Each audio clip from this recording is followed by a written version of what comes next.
What's good, guys? My nose is a bit stuffed, so hopefully, that doesn't like interfere with anything. I know I'm gonna kind of sound like a mouth breather, but that's all right. And it's a bit different, of course, I'm recording at night. I got my notes here. So I want to talk about books, right? My video about journaling kind of like the other day kind of sparked up the idea of me talking about books because I've been reading a lot more. I've been reading for some time now. I'd say about a year consistently, but I've been, of course, doing a lot better with my ability to basically read, right? And so it's interesting to see like how little, we read actually, right?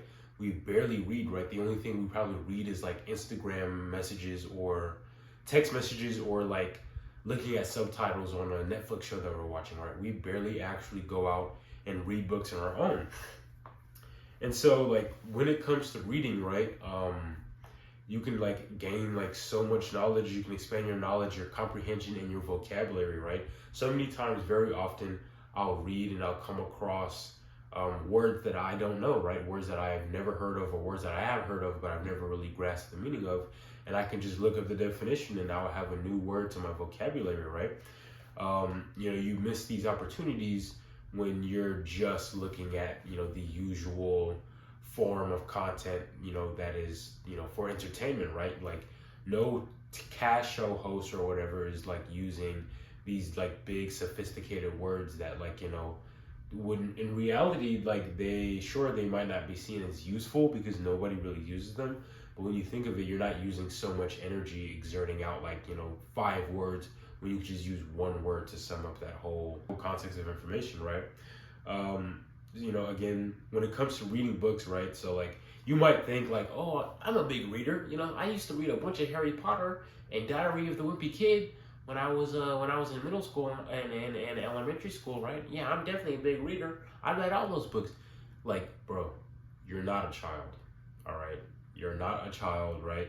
I can say the same thing about myself, right? I read like almost all the diarrhea of the Wimpy Kid books, and like, the moment I got into high school, I stopped reading books.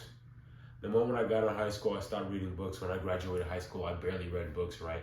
It's like it didn't even cross my mind to be like, maybe I should read some books, right? Like the information that like books that will grow your knowledge, that are written by people who are like actually successful and sophisticated and intelligent, right? Those things can provide you with just so much information and knowledge that you never could have expanded upon that you never could have came across if you were just to be scrolling on your phone, right? Sure, you might like come across a YouTube video or something that's informational, but like it's not the same when you're reading like an entire like novel or book, right? The last fiction book I read was 1984 by George Orwell, right? Sure, it was fiction. It might have not been like an informational or self-help or whatever type of book, right? But in the same case, it allowed me to kind of take a deeper dive into like the way the world works around me in general, because of like the way that story forms up and everything like that, and how similar it is to the real world, right? So like if I'm going to recommend a fiction book, 1984, right? And then I'm also going to be planning to read A Brave New World by Aldous Huxley, right? So I'll recommend probably those 2 books in regards to fiction, at least so far with like, the amount of books I've read.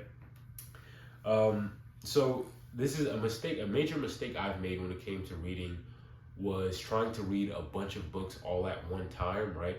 So if you're a new reader, right, you're like, just even like with how we are with our technology, it's almost as if like we're like all autistic. We can't even like have proper attention span. It's like we all have ADHD. We always have to be looking at something. We look at something new, and that's what we're gonna do when we get into books, right? And then we're gonna think we're so freaking smart. We're gonna think, oh, I'm such a genius. I'm reading like 5 books at once. How many of them have you finished? You're reading 5 books? Okay, how many chapters have you read in each of those books? How far are you through those books, right? What are those books about? Can you tell me what those books are about? What have you gained from all 5 of those books? that you're currently reading at the same time, while also watching Netflix and scrolling through your phone and like going about your day like how you would if you weren't reading books in general? How often do you read those books a day? Do you just crack them open a little bit, leave a bookmark, and then go on to the next one? So what you need to do, at least as a newbie, get like a newbie at reading books, right? Which is so funny. A newbie at reading books, and you're probably 20 something years old, right? You have to just read one book at a time, right? Just start with small increments of like 10, 15, 20 minutes a day of just reading, right? Take one book and read it, right? Like you're probably gonna get distracted like me, right?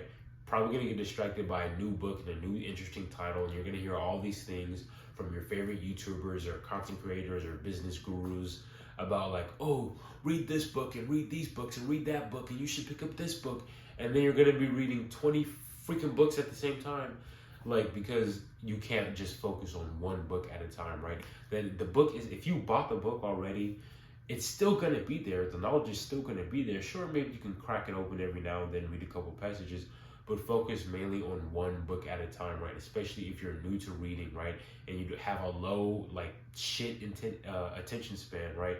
Focus on just reading one book at a time for like at least 15 minutes a day, and then get through that over time, and then you can move on to the next book when you finish that book, right?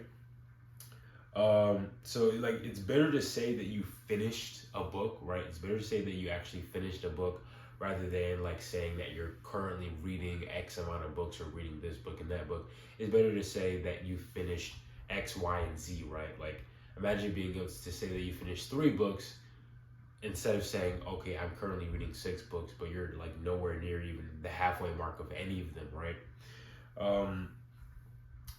In regards to kind of what I said earlier with attention span, right? You will have an increased attention span, especially if you try to put more and more focus into reading books, because thinking like, reading books, it's it's boring when you think about it, right? Compared to what we can do with our phones, right? With our screens and our technologies, it's boring. I mean, there's no bright colors jumping out at you. It's not fighting for your attention. So it's like, it's not like a book is doing its absolute best to have notifications going off back and forth in the background, letting you know like, hey, I'm here, you should read me, you should pick me up. Now, the books don't do that, right? Especially if you're buying a physical copy, right? And I think it's best to buy a physical copy kind of for that exact reason, since books are not fighting for your attention, like how our devices are literally designed and built to do so. And when you're using a medium, the physical medium, right, that isn't trying to constantly like set off your dopamine receptors and stuff like that, you're gonna have a better kind of like reward system. And with that reward system, you'll build up the ability to have a much better attention span, kind of like the attention span that humans are meant to have, right? I think we literally have a lower attention span than a goldfish. A fish. Grown men and women who graduated kindergarten, high school, middle school, whatever, college, have a lower attention span than a goldfish, bro. You have a lower attention span than a goldfish. Dude, all right? You're probably listening to this video doing 5 million things or something like that, right? You can't even sit down and look at a video. And I'm to blame for stuff like this too. I do this stuff as well myself. I'm not like the perfect saint, and I'm working towards those things, right? And if you are in this video coming across this information, you're practically on the right path to basically what I would think would be like salvation, right? To be able to hold your attention on just one thing at a time. So another way, like, how I think books are like better, like I said, with like kind of decreasing your screen time. Of course, like with our screens, right? We have blue light, right? I mean, you can put on blue light blocking filters. There's blue light blockers, glasses, and stuff like that. But in general, there's still light illuminating from the screens, right? Which is bright, which can be bright and stuff like that, and can like, you know, decrease and darken or brighten up over time, which can still destroy your eyes in general and cause strain and dry your eyes in general, right?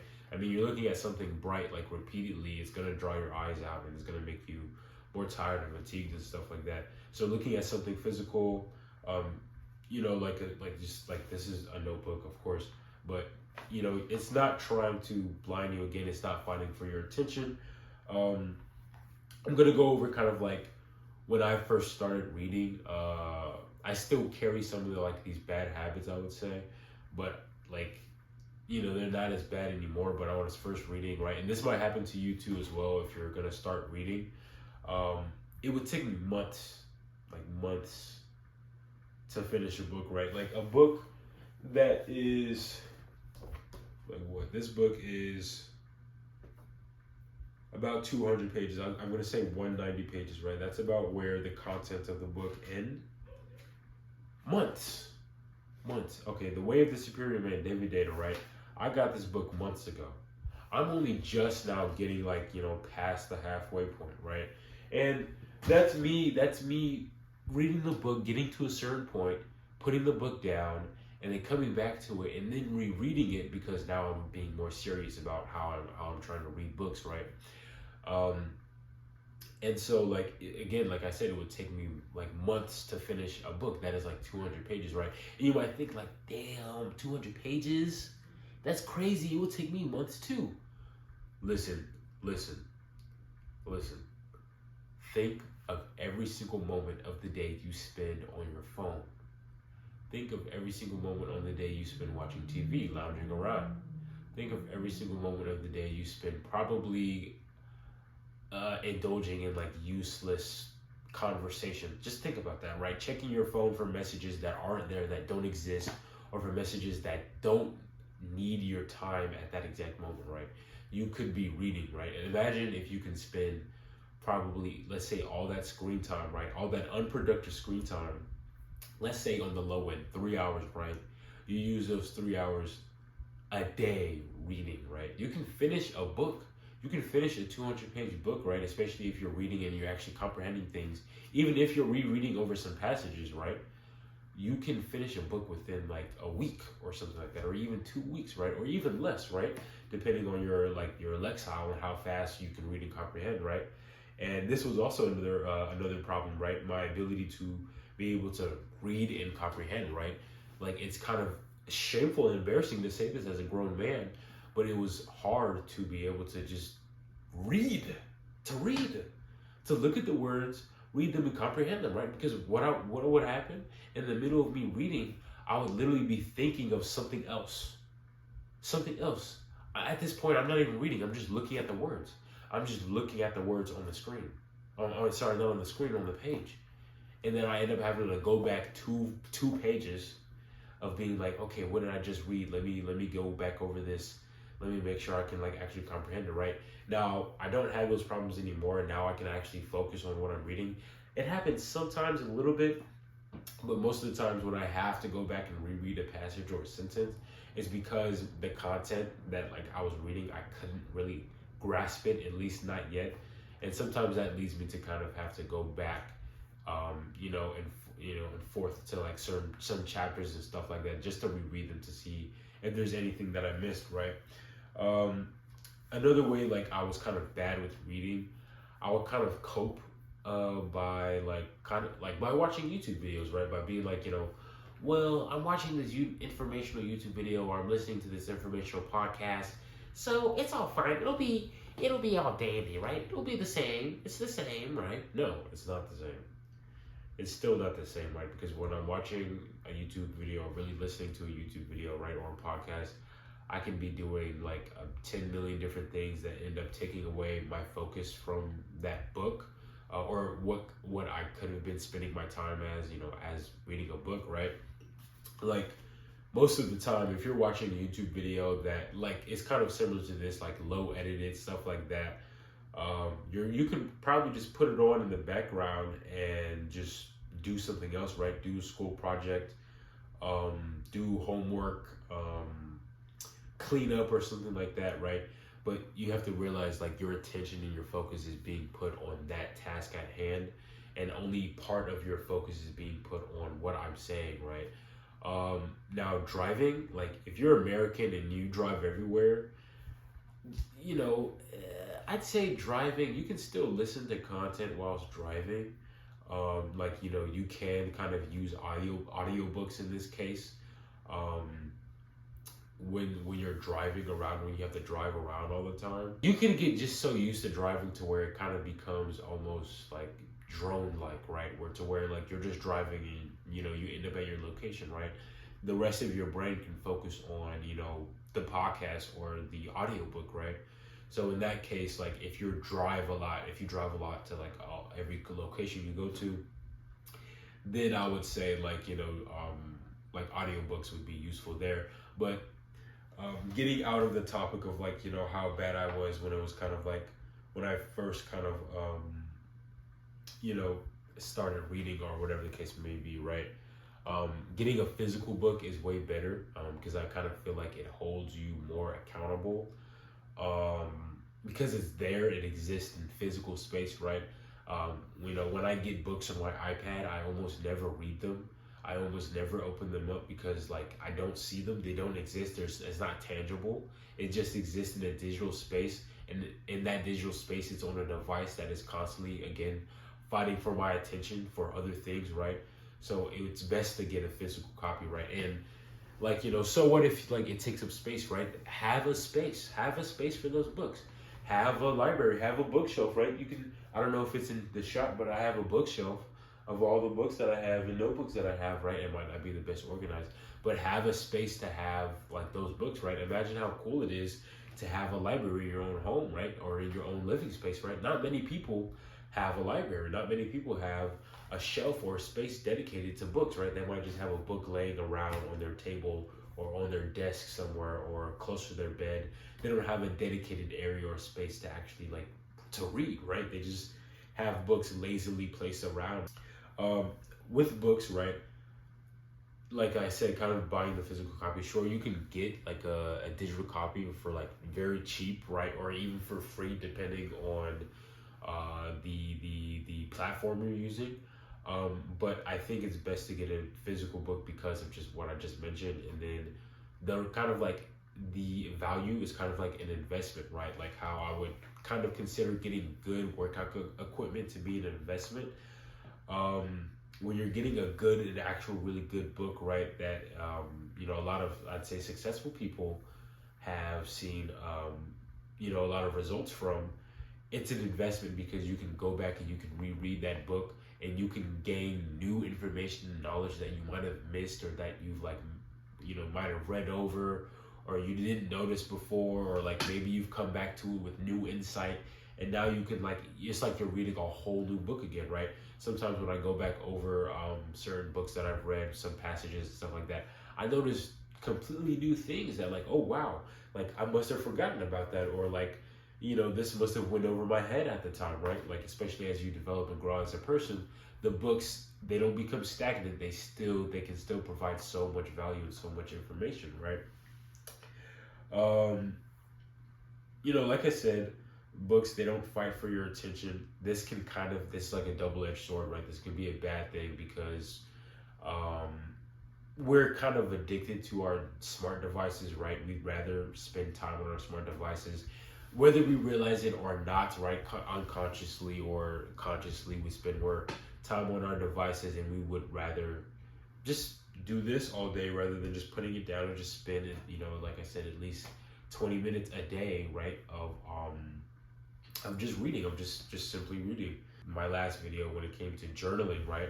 I did mention how when I read, I also kind of like annotate books and I journal them.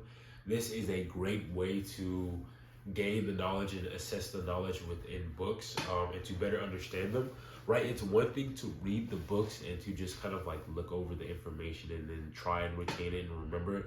But it's a whole nother ball game when you go into books and you like underline passages that you thought like were like, you know, that just stood out to you and stuff like that. And you start to break down chapters, and then you go into like your journal and you start like going on about it and like thinking about it and like reading going back and reading and quoting the author in whatever passages and just breaking it down and seeing like what you thought of like that individual phrase, or how this stuck out to you, or what you could gather from this, or even developing plans and ways in which you can apply that information that you just picked up from the book, right?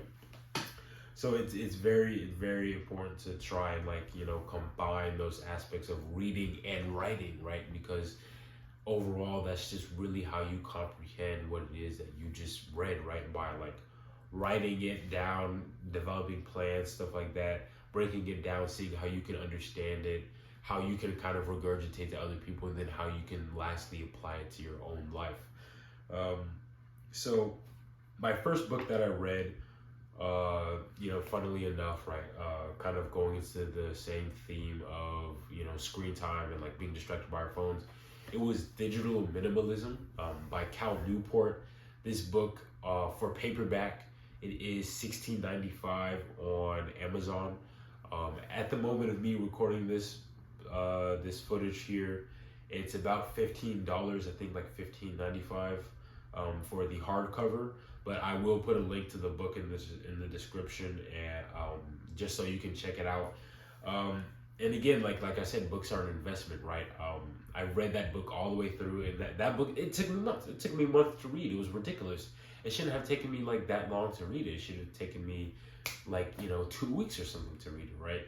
But it took me months to read because, like, you know, it was my first like actual, like, I say actual reading experience where I like decided to read a book on my own, not for a school assignment, and not like some kiddie book or whatever the case may be when I was like in middle school. It provided like a lot of knowledge and information, like how I can, like, you know, put my phone down and how I can actually use the technology for something more productive, right? Example, like, you know, me making videos and whatnot, or me making content and whatever the case may be. I don't have the book now because in my old job I let a friend borrow it, and then he ended up like quitting that place, and I haven't been able to really get in contact with him since. I'm sure he's probably not reading the book. It's probably sitting on a countertop or in a desk or somewhere in his room. I'm not trying to talk shit about him, but like, you know, from like, you know, how I've known him and stuff like that, and like what he's told me about him reading the book, like he's literally said like he hasn't been doing good on reading the book, so I'm sure he's not even reading the book. I'll probably just end up buying another physical copy anyways, because I just really enjoy that book and I really want to reread that information in that book, right, and gain new insight and knowledge. Books I would recommend, you know, right now I'm reading The Way of the Superior Man. Like I already said, 1984 by George Orwell, and Digital Minimalism by Newport, and another great book, which is The Creative Act, The Way of Being by Rick Rubin. That book is a bit more on the expensive side, I would say. But again, like, it's a one-time purchase and you keep it for the rest of your life, especially if you maintain your books well. And you can reread it over and over again, right? And you can pass it to other people or whatever the case may be, or let people borrow your books. Maybe don't let people borrow your books, right? Especially if they're gonna quit their job, like, you know, the month later, and then you can never see the book again. But that's about all I have to say. I hope you guys enjoyed the video. You know, check out my other videos, especially my video about journaling. Yeah, peace out. See you guys in the next one.